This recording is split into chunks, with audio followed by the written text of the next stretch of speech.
Over the past year, news coverage about traumatic topics like the pandemic or fatal police shootings have caused many to feel burned out.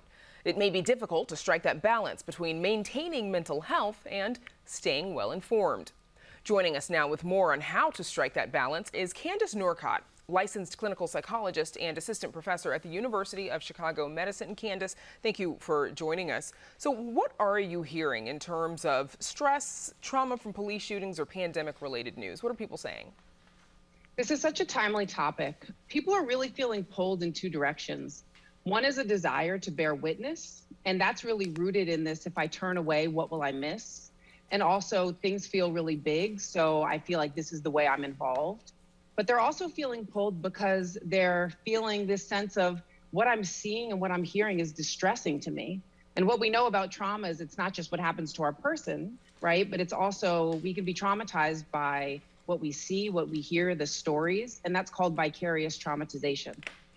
You mentioned, the need to bear witness. Talk a little bit about why we feel that need. Why is it important for us to see and hear the news? Well, for some communities, there's a historical precedent, right? So when we're not watching, when we don't have visual evidence, injustices happen. And so there's this sense of, I've got to be vigilant and I've got to be on it. And then there's also this sense of, these things feel so big, right? And this is the way I participate. This is the way I show allyship. This is the way I connect. How can the trauma of witnessing this news, though, how can it stick with people? Well, that's really important. Always feeling keyed up. I think part of vicarious traumatization is that it impacts us similarly as if the trauma had happened to us directly. We have changes in our thoughts. For example, the world's unsafe, I'm alone, no one's here to help me. We have feeling kind of just hypervigilant, like always, our head's always on swivel. And so think of a car, right? Your car is in park, but your foot's on the gas, feeling like you have lots to do, but nowhere to go. How does social media, how does it sort of, suck us further into this, distressing news cycle?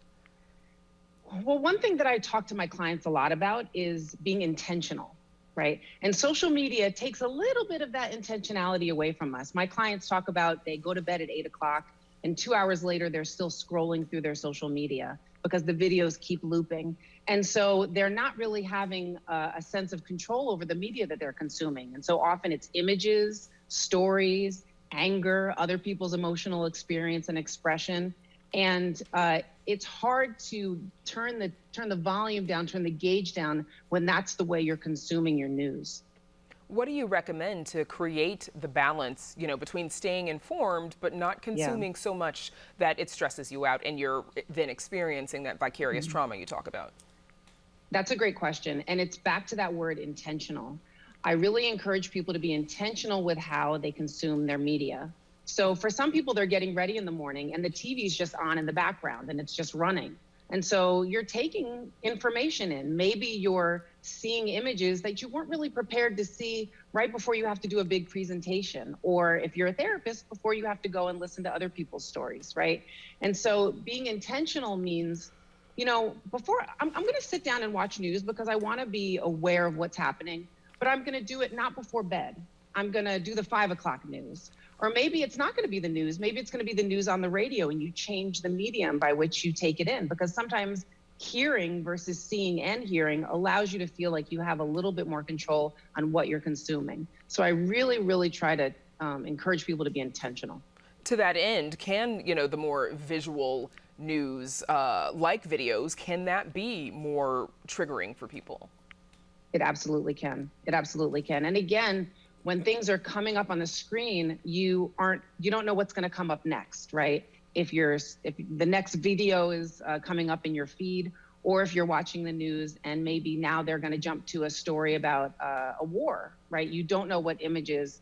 And also, when people have experiences of trauma, whether they've experienced it in their lives or not, you never really can predict what's going to activate your trauma. You have a sense, but it could be anything. It could be a picture that has nothing to do with what you went through. And so sometimes images and pictures and that visual medium can just keep a wider door open for what can activate you.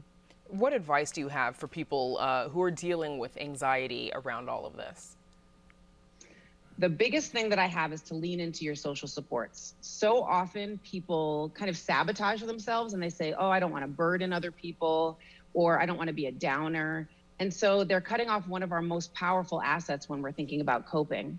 And oftentimes it's because people have one sense of how you connect with people or how you reach out for help. But reaching out for help can be just calling somebody and saying, I don't really want to be alone right now. Would you just go to the grocery store with me? Or if somebody's far away, you say, can I call? I don't necessarily want to talk about anything. Can we just talk about that bad TV show that we both love, right? Even that is using your support system and connecting. Okay, bad television is recommended, it sounds like. Candace Norcott, thank you so much for joining us. Thank you so much. Take care.